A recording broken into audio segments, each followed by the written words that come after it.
Hello everyone, welcome back again to Excel with Ugo. So today I'm going to be showing you a quick shortcut key on how to move or copy your worksheet either to a new sheet or to a new workbook.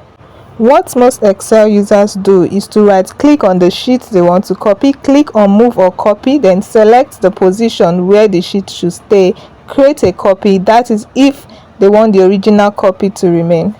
Or repeat the same process by right-clicking the sheet you want to copy, select move or copy, select the position you want the sheet to stay and click OK without creating a copy.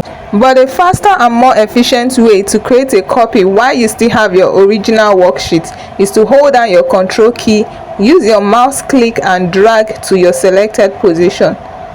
But if you don't want to duplicate that worksheet, all you need to do is to use your mouse, click on the worksheet and drag to your selected position. Also, if you want to move or copy your sheets into a new workbook, instead of going through this long process of first right clicking, then select move and copy, then search for new book, click on create a copy, click OK. Guess what? You can save yourself that extra time of going through the long process by simply just doing this. Type Ctrl N to open a new workbook. Press your Windows key and either the left or right arrow key to split your screen.